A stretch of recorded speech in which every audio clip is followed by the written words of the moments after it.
कहानी की शुरुआत में पुलिस को दिखाते हैं जो किसी क्रिमिनल की तलाश में है। उन्होंने एक ट्रक रुकवाया और उसमें एक आंटी बैठी हुई थी। जैसे ही पुलिस ने ट्रक के पीछे देखा उन्हें उसमें बहुत सारे डॉग्स मिले। आंटी को गिरफ्तार कर लिया गया और अब आंटी को जेल भेजा जाएगा या मेंटल हॉस्पिटल, ये डिपेंड करता है साइकाइट्रिस्ट एविलिन पर। इसी के साथ द गुड सिनेमा 2.0 पेश करते हैं डॉगमैन। तो पहली बात तो ये कि ये औरत नहीं बल्कि आदमी है जिसने ड्रेसअप औरतों वाला कर रखा है। ये बंदा व्हीलचेयर पर होता है और इसकी बॉडी पर चोट के कई निशान होते हैं। इसका नाम है डग और इसने साइकाइट्रिस्ट को अपने बारे में शुरू से बताया। डग एक रिलीजियस फैमिली में पला बड़ा, कुछ ज़्यादा ही रिलीजियस थी इसकी फैमिली। उसका फादर माइक डॉग्स को पालता था ताकि उनकी फाइट करा सके। डॉग फाइट भी एक तरीके का जुआ है, जस्ट लाइक 11 सपने। उसके डॉग्स बाय नेचर एंग्री बने, इसलिए वो उन्हें कई कई दिन तक खाना भी नहीं देता था। इस चक्कर में उसकी बीवी और उसका छोटा बेटा डग बहुत बार पिट चुके थे क्योंकि वे कई दफ़ा डॉग्स को खाना खिला देते थे।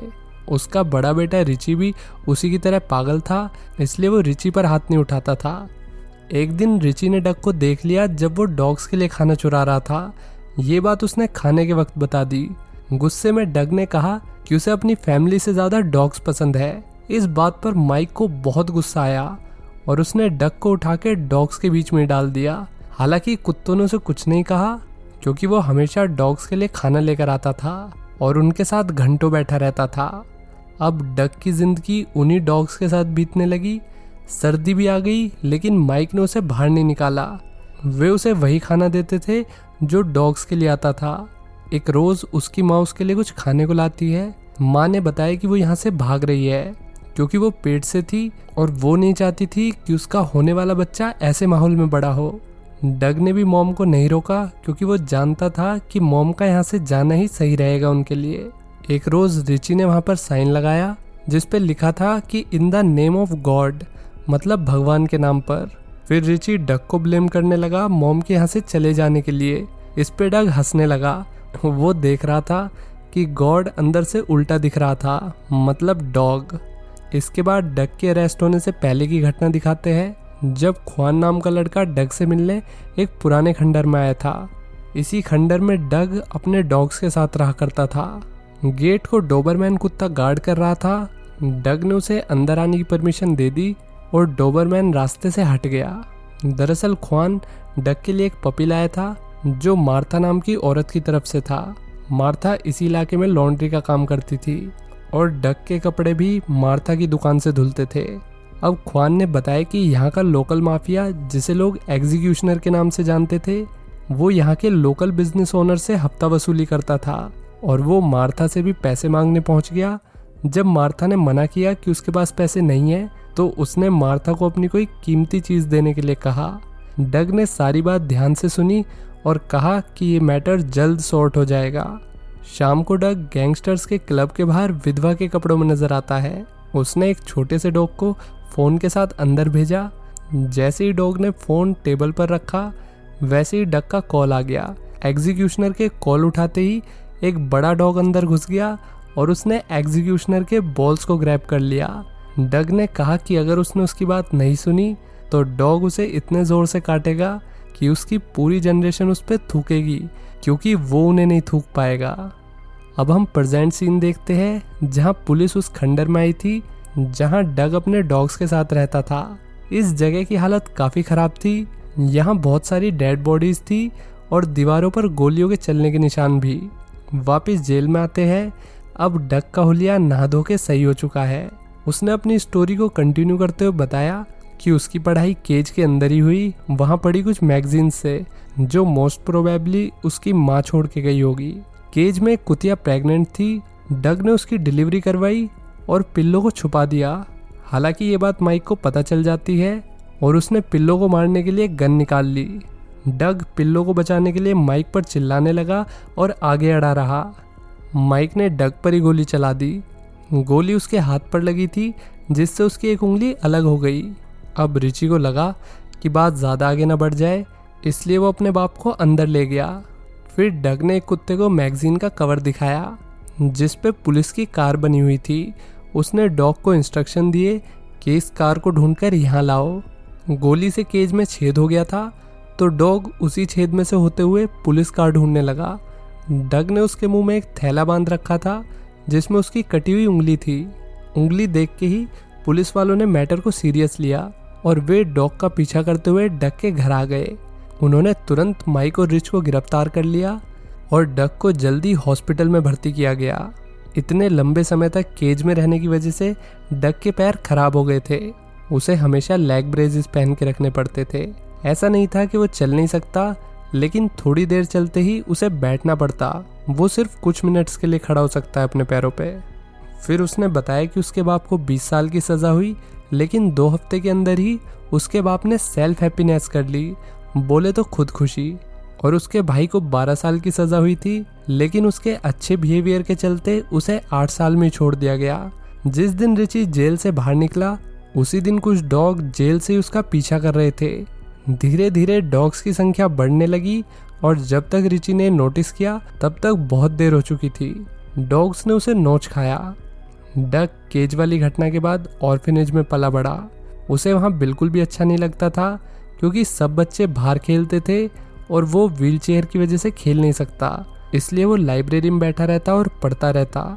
एक दिन लाइब्रेरी में उसे सलमा नाम की लड़की मिली जो कि काफ़ी यंग थी पर डग से बड़ी। डग ने सलमा जैसी लड़की कभी नहीं देखी थी और उसे पहली नज़र में ही सलमा से प्यार हो गया। सलमा के साथ वो लाइब्रेरी में पढ़ा करता था, साथ ही सलमा थिएटर भी करती थी और उसने डग को भी थिएटर करने के लिए मोटिवेट किया। उन दोनों ने साथ में बहुत सारे प्ले किए। सलमा ने उसे मेकअप करना सिखाया था। डग की ज़िंदगी में सलमा के आने से एक उम्मीद सी आ गई थी, लेकिन एक रोज़ वो प्रोफेशनल एक्टर बनने के लिए वहाँ से चली गई और डग फिर से अकेला हो गया। इस अकेलेपन में उसने सलमा को याद किया। न्यूज़पेपर में जो भी आर्टिकल उसे सलमा के एक्ट का दिखता वो उसे काट के एक स्क्रैप बुक में लगा लेता। ऐसे ही कई साल बीत गए और अब डग बड़ा हो गया। जैसे ही उसे पता चला कि शहर में सलमा की परफॉर्मेंस होने जा रही है, वैसे ही वो उसकी परफॉर्मेंस देखने पहुंच गया।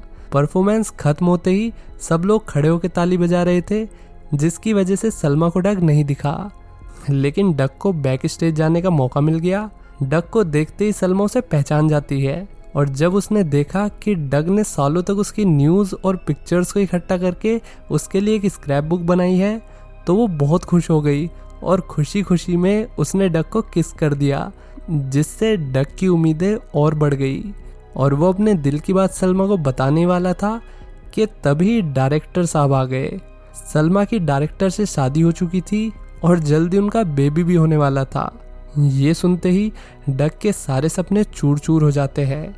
वो उन्हें कॉन्ग्रेचुलेशंस बोल के वापस डॉग शेल्टर आ गया जहाँ वो काम किया करता था। वो बहुत दुखी था और गुस्से में भी, जिसके चलते वो केज को पीटने लगा क्योंकि केज की वजह से ही उसकी ऐसी हालत हो गई थी। केज को पीटते हुए वो ज़मीन पे गिर पड़ा। तभी एक डॉग ने केज खोला और सारे डॉग बाहर आ गए और उसे अच्छा फील कराने के लिए उसके आसपास लेट गए।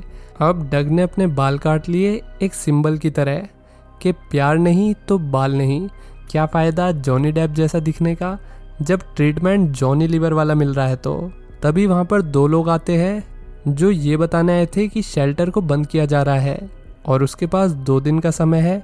उन्होंने कहा कि अथॉरिटी डॉग्स को दूसरी जगह शिफ्ट करा देगी, लेकिन 2 दिन बाद जब अथॉरिटी आई तो उन्होंने देखा कि डग सारे डॉग्स को लेके फरार हो गया है। अब डग डॉग्स के साथ इस पुरानी बिल्डिंग में शिफ्ट हो गया, लेकिन डॉग्स को खिलाने के लिए उसे काम चाहिए था। उसने तरह तरह की जॉब ट्राई की, मगर व्हीलचेयर पर होने की वजह से उसे सब जगह से रिजेक्ट कर दिया गया। फिर वो एक बार में गया जहाँ उन्हें सिंगर की नीड थी, तो डग ने कहा कि वो अच्छा गाता है। पहले तो ओनर माना नहीं, लेकिन डग ने कहा कि मैं खड़ा हो सकता हूँ, वो भी पूरे सॉन्ग के लिए। तो ओनर ने उसे एक चांस दिया। उसका अच्छे से मेकअप किया गया और जब उसने परफॉर्म किया तो सब लोग उसकी आवाज़ के दीवाने हो गए। परफॉर्मेंस खत्म होते ही वो तेज़ी से व्हीलचेयर पर बैठता है। अब उसे जॉब तो मिल गई, लेकिन इतने सारे कुत्तों को पालना आसान नहीं था, इसलिए वो जॉब के साथ दूसरा काम भी करने लगा। जैसे कि कुछ टाइम पहले उसने लॉन्ड्री वाली लेडी के लिए किया था। फिर एक रोज़ उसने नोटिस किया कि उसके डॉग्स छोटी छोटी चीज़ ला रहे हैं, तो क्यों ना समाज में फेयर डिस्ट्रीब्यूशन किया जाए। वो अपने सबसे छोटे डॉग्स को अमीर लोगों के घर में भेजने लगा। वे छोटी से छोटी जगह से भी अंदर घुस जाते और फिर घर के कीमती सामान उठा लेते, जैसे कि ज्वेलरी। कुछ टाइम तक तो ये बात दबी रही। फिर एक लेडी के पास इंश्योरेंस कंपनी वाला डिटेक्टिव आया, जो इन अजीब चोरियों के पीछे का सच जानना चाहता था, क्योंकि ना दरवाजे खुले थे और ना ही खिड़कियां। तो चोर कब आए और कब जाए, कोई सबूत नहीं था। फिर एकरमैन, जो कि एजेंट का नाम है, उसने सीसीटीवी फुटेज को बड़े ध्यान से देखा, जिसमें एक कुत्ता मुंह में कुछ दबा के जा रहा था। ऐसे ही डॉग्स उसने पहले भी देखे थे, लेकिन पहले उन्हें नज़रअंदाज कर दिया गया। फिर फुटेज में उन कुत्तों को और फॉलो किया गया तो एक आदमी उनके इंतजार में ट्रक लेके खड़ा था।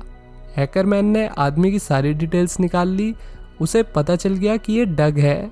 वो डग से मिलने बार में पहुंच गया। वहां उसने ऐसा दिखावा किया जैसे कि वो उसका फैन है। फिर शो के बाद उसने डग का पीछा किया और उसके ठिकाने पहुंच गया। वहां एक डोबरमैन कमरे को गार्ड कर रहा था। पहले तो डग ने सभी डॉग्स को छुपने के लिए कहा, फिर उसने एजेंट को अंदर आने दिया और कहा कि ज्वेलरी तिजोरी में रखी है। एजेंट ज्वेलरी को चेक ही कर रहा था, तभी डग ने कुत्तों को ऑर्डर दे दिया कि उसे ख़त्म कर दे। इसके बाद डग वापस एग्जीक्यूशनर वाली स्टोरी पर आया, जहां एग्जीक्यूशनर शाम को उसके अड्डे पर आ पहुंचा। उसने ख्वान को पीट पीट कर यहाँ का पता निकलवा लिया था और यहाँ आते ही उसने ख्वान को मार डाला। गोली की आवाज़ सुनते ही डग ने कुत्तों को जंग के लिए तैयार होने को कहा। डग और डॉग्स ने बिल्डिंग में बहुत सारे ट्रैप्स बिछा रखे थे, जिनमें एक एक करके गैंगस्टर्स फंसने लगे और जल्द ही डॉग्स ने सभी गैंगस्टर्स को मार डाला। आखिर में एग्जीक्यूशनर का भी एग्जीक्यूशन कर दिया गया। इस सब के बीच में डग को गोली भी लग गई थी और इसी वक्त पुलिस ने इसे पकड़ा था। पकड़े जाते ही डग ने डॉग्स की तरफ भागने का इशारा किया और वे सब भाग गए। अब हम प्रेजेंट देखते हैं, जहां कुत्ते हाउ हाउ कर रहे हैं। डग ये सुन के मुस्कुराने लगा। कुत्तों की गैंग डग को यहाँ से निकालने के लिए आ गई थी। एक ने गार्ड को डराया, एक ने चाबी पास की और अब डग बाहर आ गया। बाहर आते ही उसने गॉड से पूछा कि उसके साथ क्या होना चाहिए और वो तुरंत नीचे गिर गया। तभी डग की मौत हो गई। डग की मौत से सारे कुत्ते सदमे में आ जाते हैं। उन सबको डिप्रेशन हो गया। मुझे ना हो जाए डिप्रेशन, इसलिए वीडियो को लाइक और चैनल को सब्सक्राइब कर दो। मिलते हैं नेक्स्ट वीडियो में। Till then take care, bye bye.